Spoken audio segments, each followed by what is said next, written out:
quero convidar você a abrir a sua Bíblia em Efésios capítulo 6, versos de 10 a 18. E este é o texto final da carta aos Efésios. Hoje nós estamos encerrando esta série de estudos que a gente vem nessa série desde o mês de fevereiro, estudando esses textos de Efésios, e nós vamos estar encerrando hoje aqui esta reflexão, essa série que nós denominamos Vida nos Trilhos.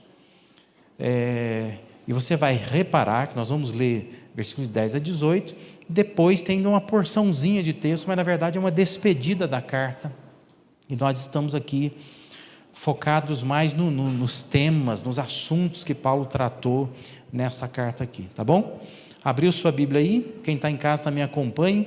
Efésios capítulo 6, versos de 10 a 18, diz assim: finalmente fortaleçam-se no Senhor e no seu forte poder, vistam toda a armadura de Deus, para poderem ficar firmes contra as ciladas do diabo, pois a nossa luta não é contra pessoas, mas contra poderes e autoridades, contra os dominadores deste mundo de trevas, contra as forças espirituais do mal nas regiões celestiais. Por isso, vistam toda a armadura de Deus, para que possam resistir no dia mau e permanecer inabaláveis depois de terem feito tudo. Assim, mantenham-se firmes, cingindo-se com o cinto da verdade, vestindo a couraça da justiça e tendo os pés calçados com a prontidão do evangelho da paz. Além disso, usem o escudo da fé, com o qual vocês poderão apagar todas as setas inflamadas do maligno. Usem o capacete da salvação e a espada do Espírito, que é a palavra de Deus. Orem no Espírito em todas as ocasiões, com toda a oração e súplica. Tendo isso em mente, estejam atentos e perseverem na oração por todos os santos. Amém? Paulo ele encerra a sua carta aos Efésios, e lembre-se que essa carta era uma carta circular, né? Ela circulava por vários lugares, né?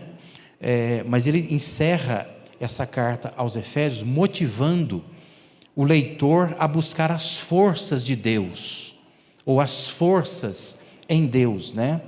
Ele está encerrando tudo o que ele falou até aqui, mas ele está preocupado em encerrar essa carta com uma motivação, com um encorajamento, né? A frase dessa porção final do texto, ela é introduzida assim, com a expressão finalmente, dependendo da versão que você tem, né? Ou outras versões vão dizer assim, quanto ao mais, né? Quanto ao mais. Então, é típico de final de carta, né? Ou seja, ele falou tudo que ele tinha que falar, diz assim, finalmente, então ele vai dar aquele último conselho, aquela última orientação. Ou seja, ele deu norte em várias questões para colocar a vida nos trilhos de Deus, né? Que é o que nós já falamos aqui várias vezes, esclarecendo o que Deus fez por nós, o que nós devemos fazer para viver de acordo com a posição que Deus nos colocou. Mas ele diz assim, quanto às muitas outras coisas, que não deu para abordar na carta, a carta tem um conteúdo limitado, e que também fazem parte da história humana, da vivência humana, da trajetória humana. Paulo está dizendo, é preciso buscar forças em Deus. Tem que buscar força em Deus, né? Em Deus que nós vamos encontrar aquilo que é necessário para a nossa resistência espiritual. De modo que eu quero que você entenda comigo nesta noite, que a resistência do cristão, ela vem de Deus. Não está ali para mim o arquivo. Abre lá para mim. A resistência do cristão, ela vem de Deus. Eu quero lembrar você de Isaías 40, 29. Isso, lá, obrigado. Isaías 40, 29, diz que Ele, Deus, Ele fortalece ao cansado e Ele dá grande vigor ao que está sem forças. Então, entenda isso nessa noite. Se você sair daqui com isso em mente, eu já fico extremamente contente, né? você entenda que a resistência do cristão vem de Deus. De Deus. É Deus quem dá força para a gente. Nós somos fortalecidos por Deus. Nós, como seres humanos, somos fracos, frágeis. Mas Isaías 40, 29 está dizendo que Deus é forte. Deus é forte. Nosso Pai é forte. E a nossa resistência, então, vem dele, vem de Deus. Então, o que eu quero... E agora não vai mudar aqui, eu acho, hein? Você quer me acompanhar aí? Acompanhe, vai. Então, o que Deus espera encontrar em nós? E aí nós vamos refletir em algumas coisas aqui sobre o texto de Efésios, capítulo 6, de 10 a 18. A primeira coisa que Deus espera encontrar em mim, em você, é a ciência da guerra. Sabe o que é isso? Ciência, consciência, convicção da guerra. Cristãos resistentes são cristãos que têm ciência do combate. Há quem diga que o pior tipo de soldado é aquele que, estando numa guerra, ele não tem noção de que está numa guerra. Esse é o pior tipo de soldado. Porque ele não se prepara, ele não se dá conta do perigo, ele não se defende, ele não ataca, ele não faz nada. Porque ele está ali achando que ele está num treinamento, ele não está numa guerra de verdade. Esse é o pior tipo de soldado. E Paulo, então, ele chama a atenção para uma realidade espiritual que nos cerca. E que, por ser de natureza espiritual, isto é invisível.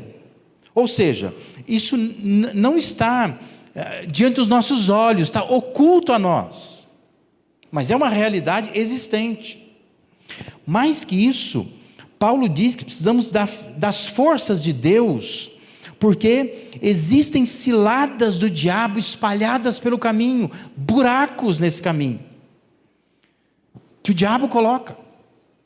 E Paulo então está chamando a atenção para isso. É preciso ter ciência da guerra. Olha só, versículo 11 e 12 diz assim: vistam toda a armadura de Deus, para poderem ficar firmes contra as ciladas do diabo. Por quê? Ele diz, porque a nossa luta não é contra pessoas. Algumas versões vão dizer, não é contra carne e sangue, mas é contra os poderes e autoridades, contra os dominadores deste mundo de trevas, contra as forças espirituais do mal nas regiões celestes. É preciso ciência da guerra na qual estamos inseridos.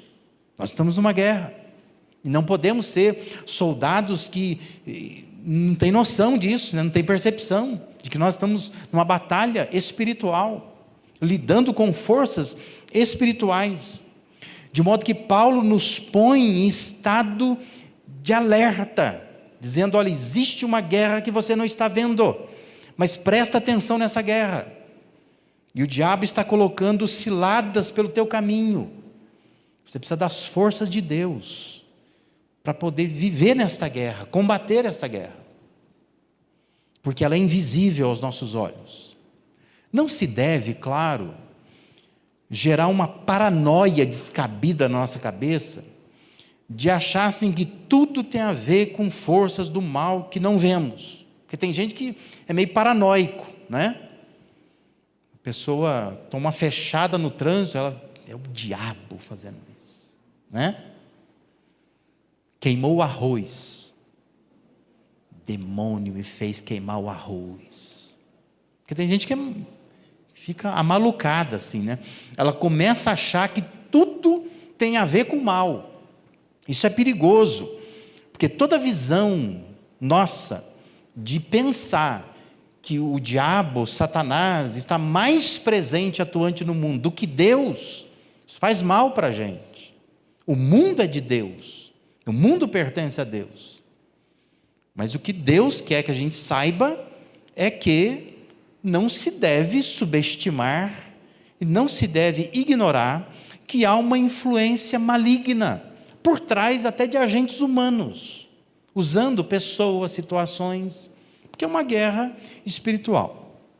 Literalmente, Paulo escreveu que a nossa luta não é contra carne e sangue, não é. Ele quer chamar atenção para isso. Não é contra carne e sangue, mas é contra forças espirituais que são inimigas dos cristãos. O apóstolo Paulo, ele não ignorava, ele não subestimava esse mal presente no mundo. Olha só, 2 Coríntios 2, verso 10 e 11, o texto diz assim: se vocês perdoam a alguém, eu também perdoo. Paulo está escrevendo aos Coríntios lá. E aquilo que perdoei, se é que havia alguma coisa para perdoar, perdoei na presença de Cristo, por amor a vocês. Olha só o que Paulo diz, ele diz assim: a fim de que Satanás não tivesse vantagem sobre nós. Por quê? Porque não ignoramos as suas intenções. Entenda uma coisa: há interesses infernais na sua falta de perdão. O diabo está interessado que você guarde rancor. O inimigo, ele quer que você não submeta às autoridades, por exemplo. O inimigo não quer que você se anime, quer te ver desanimado. O inimigo, muitas vezes, ele quer que você pratique pecados viciantes, que você não consegue largar deles, não consegue parar, não consegue sair disso. Isso é cilada do diabo para a sua vida. O inimigo quer que você se distraia, que você não cresça na vida cristã, que você se envolva com alguma coisa para entretenimento, e tire o foco da sua vida. Paulo está dizendo: olha, eu não ignoro as intenções do inimigo, estou atento a isso.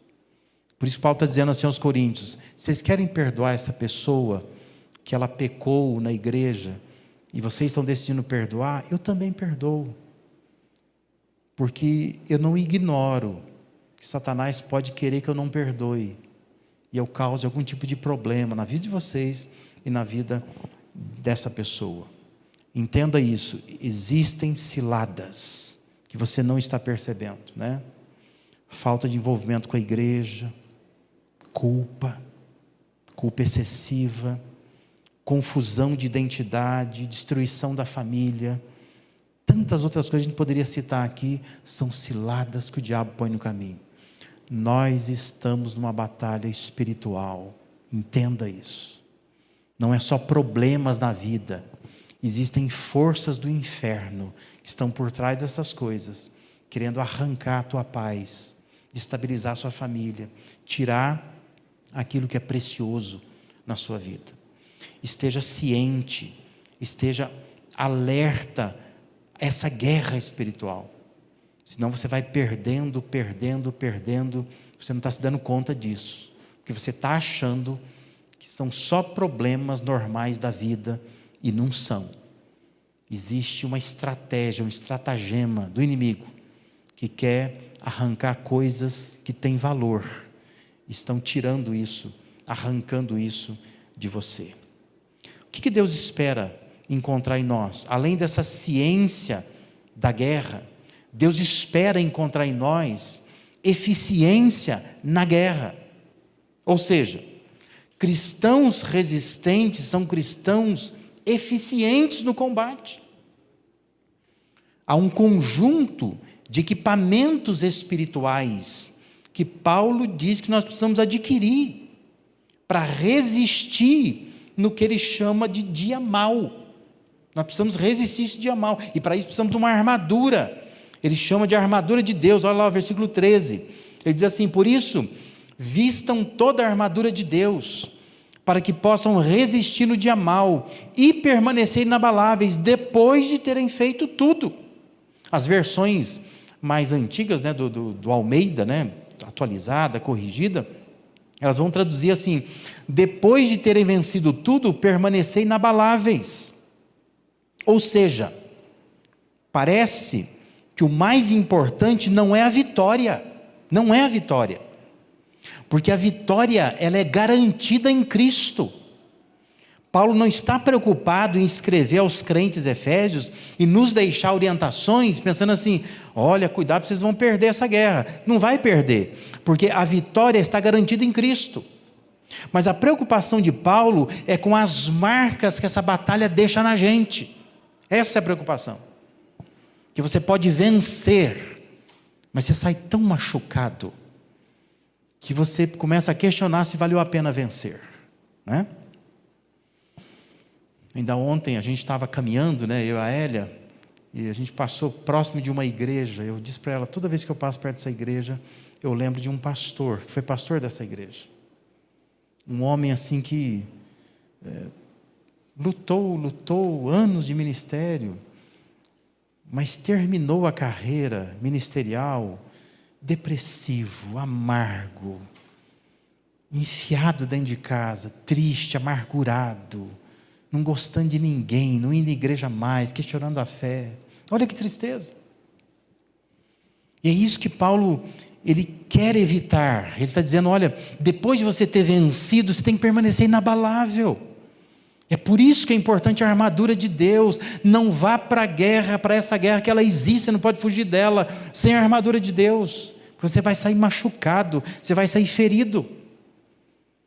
E a armadura é importante para evitar essas cicatrizes que essa batalha pode deixar na sua vida. Quais são os equipamentos espirituais que Paulo está nos deixando aí? Eu queria te levar a olhar para cada uma dessas peças e te fazer entender que a ordem dessas peças no texto é exatamente a mesma ordem que um soldado romano ele se vestia. É nessa ordem, né? As peças estão conforme a ordem. E tudo isso visava melhorar a eficiência na guerra. Alguém está com a armadura, está bem armado, ele vai ser mais eficiente na guerra. Então ele precisa ter essa armadura. Paulo está tomando essa imagem do soldado romano e dizendo, olha, nós como cristãos precisamos de uma armadura de Deus. Precisamos de umas ferramentas espirituais para poder vencer essa batalha, e não só vencer, mas tendo vencido, sair inabalável, sem cicatriz, sem marca, sair feliz, realizado, sabendo que nós estávamos protegidos por Deus nessa batalha. Primeiro item, primeira peça da armadura é o cinto da verdade. Primeira peça, né? Porque começava por aí. Talvez você tenha na sua cabeça e fale assim, peraí, mas o cinto não é a última coisa que põe? Não. A armadura romana não. Por quê? Porque eles usavam aquelas roupas mais esvoaçantes, né? Então a primeira coisa que tinha que fazer, pega um cinto, prende aquela roupa, que a armadura vai vir por cima disso. Pode ficar com a roupa solta embaixo. Senão nos movimentos que vai fazer na hora da guerra, aquilo vai se agarrar em algum lugar, não vai ser legal, né? Então a primeira coisa é precisa cingir, cinge a roupa. Então você vai lá e põe um cinto, né? Depois começa a colocar, né, a armadura. E Paulo está dizendo que esse cinto, o cinto espiritual, é o cinto da verdade. O cinto da verdade. Claro que, para nós, quando você fala assim, verdade, fala assim, é a palavra de Deus. Não, não é. Porque ele vai usar a palavra de Deus em outro lugar, né? A palavra é a espada. Essa é a ferramenta, né? A peça que a palavra de Deus é aplicada. É a espada.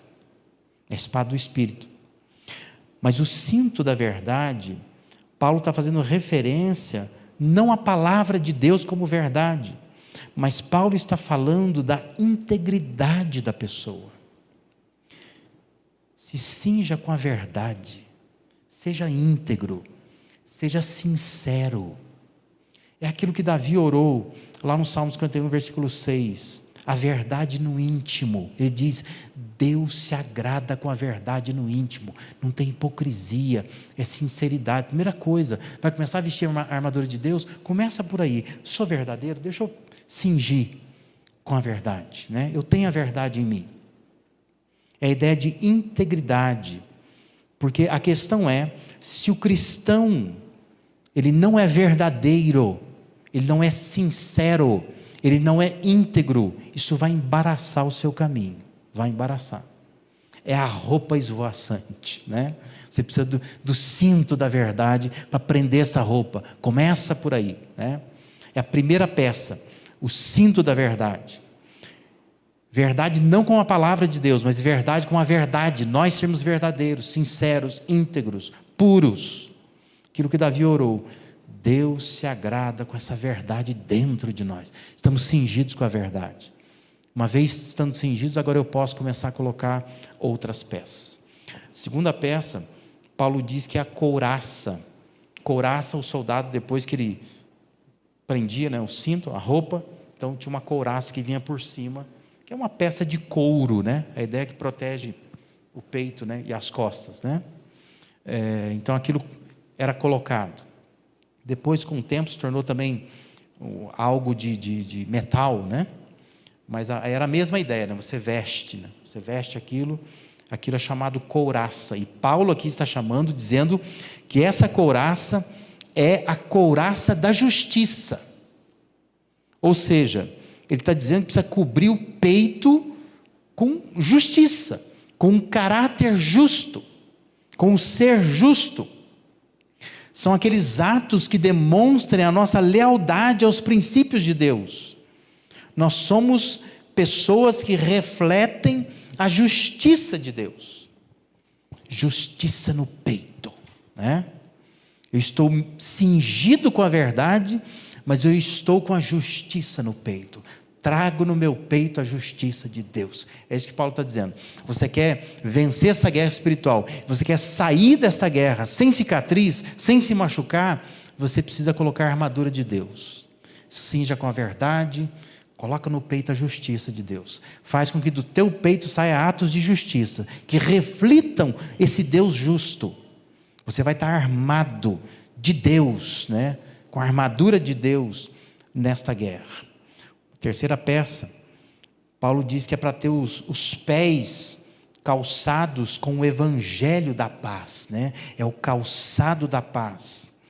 Paulo diz que nós precisamos ter nos pés a preparação ou a prontidão do evangelho da paz. Isso tem feito muita gente entender que se tratava de estar preparado ou pronto para anunciar o evangelho, né? Porém, é preciso entender um pouco das sandálias romanas, né?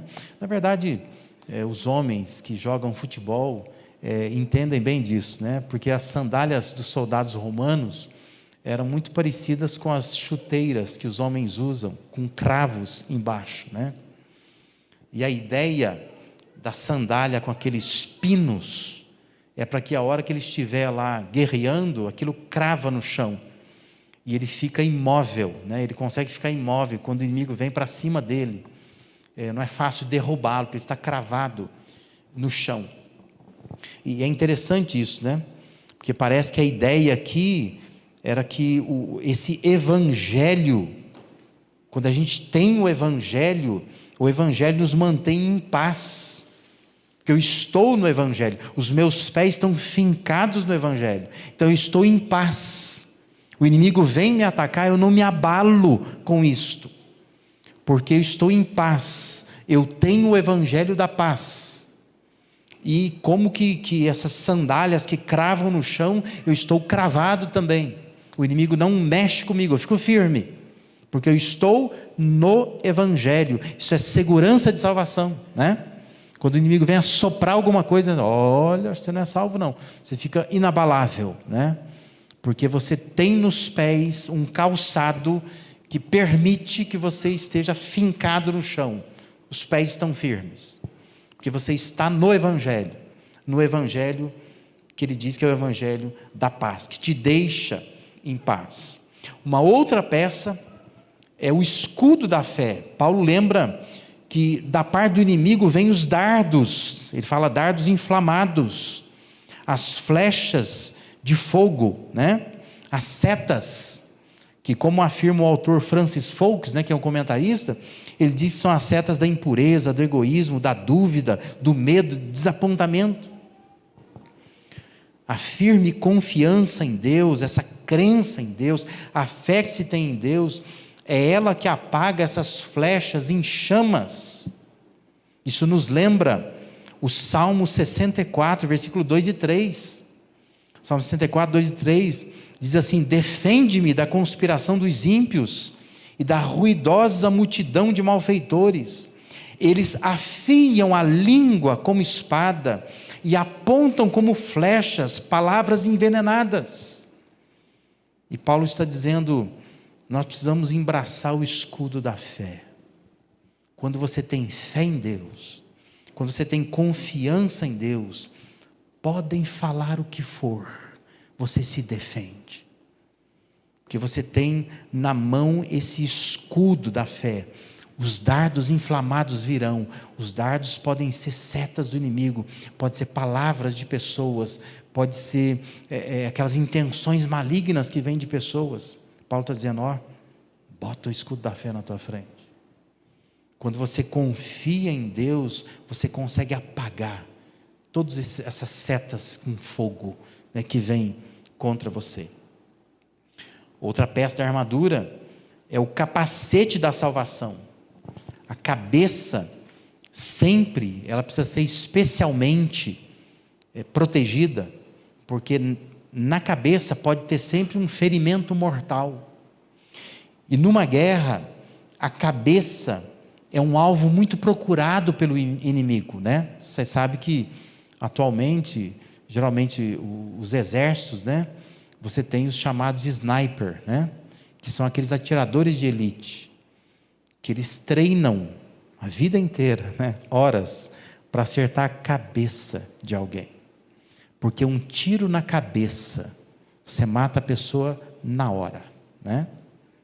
Então a cabeça, ela é um alvo especial do inimigo, quer mexer com a cabeça. E Paulo disse que é para se equipar com o capacete da salvação. Olha que coisa interessante. Resistência vem quando se tem na cabeça a salvação eterna como algo certo. Se o inimigo querer mexer com a minha cabeça, eu tenho na cabeça o capacete que Paulo diz é o capacete da salvação. É uma coisa certa. Deus vai me salvar. Isso nos protege, né, contra a dúvida, o medo, a insegurança, que muitas vezes assola a nossa cabeça. Eu quero que você se lembre que naquela tentação de Jesus, Satanás sempre mirava a cabeça dele. Você já reparou nisso? Se você ler Mateus capítulo 4, você vai ver que Satanás mirava a cabeça de Jesus. Toda a tentação que Satanás fez com Jesus ali, naquele momento no deserto, ele começava assim: se és filho de Deus, manda que essas pedras se transformem em pães. Você percebe? Ele está mirando a cabeça de Jesus, está querendo mexer com a cabeça dele. Será que eu sou filho de Deus mesmo? Se eu não conseguir fazer isso, então não sou. Percebeu? O inimigo mira a cabeça da gente, ele quer mexer com a sua cabeça. Satanás queria mexer com a cabeça de Jesus. Se você é filho de Deus, se atira daqui então, que os anjos vão te guardar. Mexendo com a cabeça dele. Será que você é filho de Deus mesmo? Botando dúvida na cabeça de Jesus. O inimigo está preocupado com a nossa cabeça. Por isso que Paulo está dizendo, coloca o capacete da salvação. É isso que vai permitir que você sobreviva nessa batalha e sobreviva bem. Termine inabalável, sem cicatriz, que você protegeu a sua cabeça com o capacete da salvação.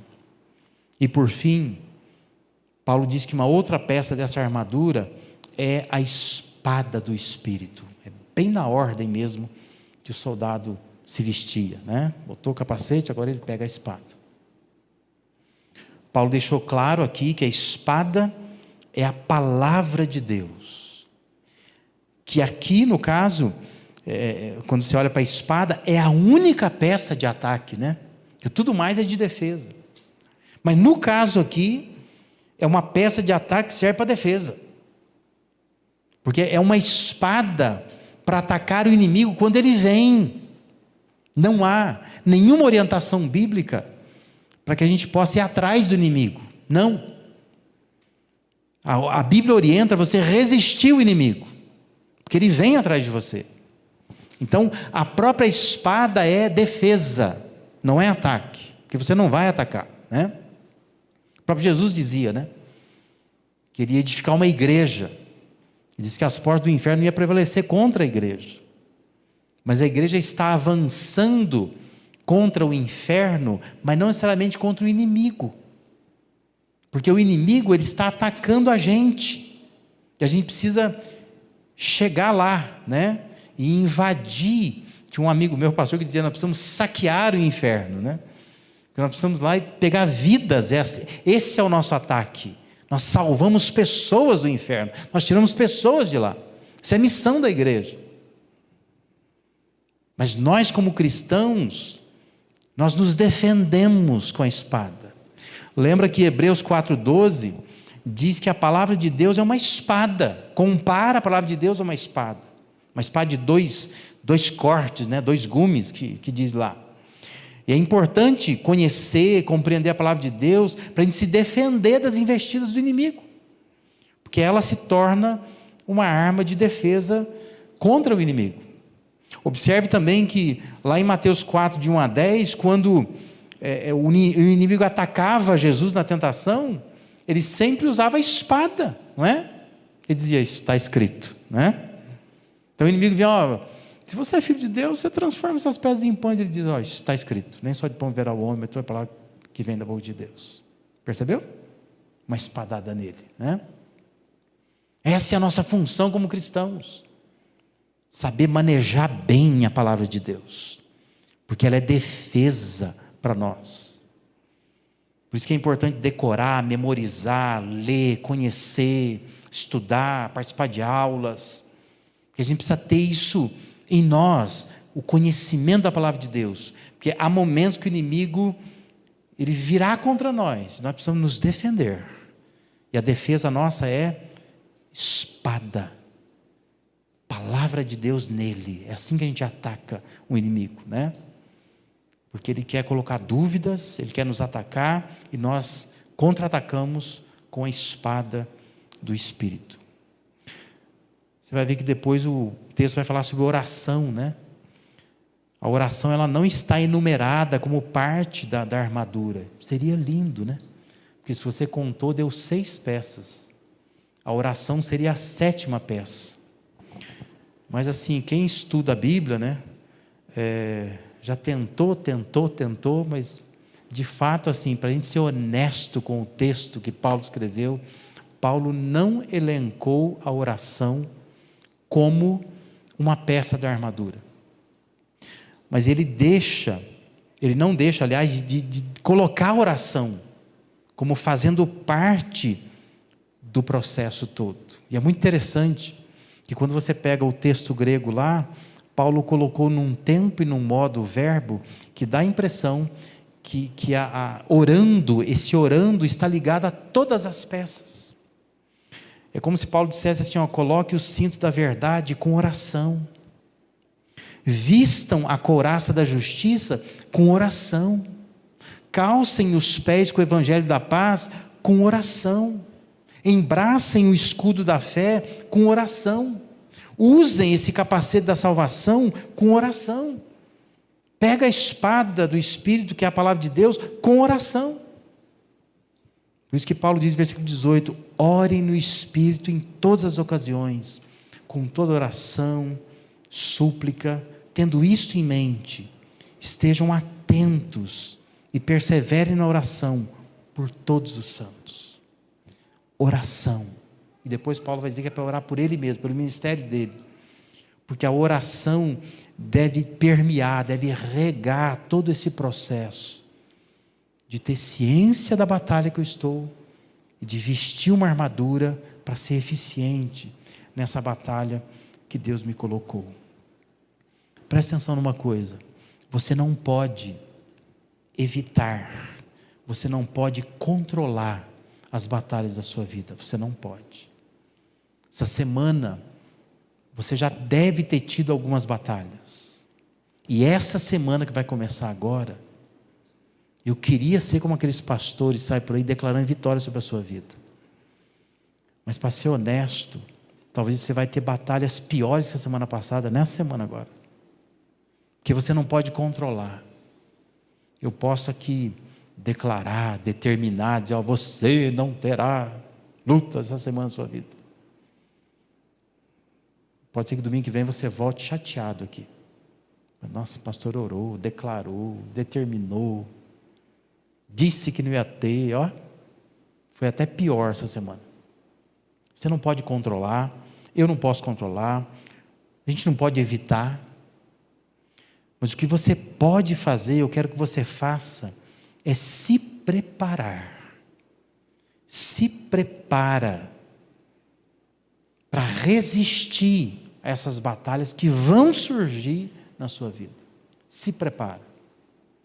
Saia daqui nesta noite entendendo, olha, existe uma guerra que está para além dos meus olhos, uma guerra espiritual, querendo acabar com a sua vida, com o seu casamento, com a sua paz, com o teu sossego. E o inimigo está usando muitas coisas para isso. Você precisa ter ciência disso. Você não está vendo, mas está acontecendo. E saia daqui querendo vestir essa armadura de Deus. Eu quero ser eficiente nessa guerra. Porque não é a questão se eu vou vencer ou não vou vencer. É a questão o quão machucado eu vou ficar se eu enfrentar essa batalha sem a armadura de Deus. Então, pare um tempo na sua casa, pega de novo o texto de Efésios e começa a olhar para cada peça da armadura. São 6 peças. E avalie se você tem colocado em você essas 6 peças. Verifica lá. E começa a usar esses equipamentos espirituais. E aí você vai ver a diferença. Não é que a batalha vai diminuir, mas a sua resistência vai aumentar. E você vai conseguir, depois de vencer a batalha, ficar inabalável. Não ficar sangrando, não ficar dilacerado, não ficar cheio de cortes, não ficar necessitado de ajuda de todos os lados, mas vai permanecer firme. Por quê? Porque você vestiu a armadura de Deus.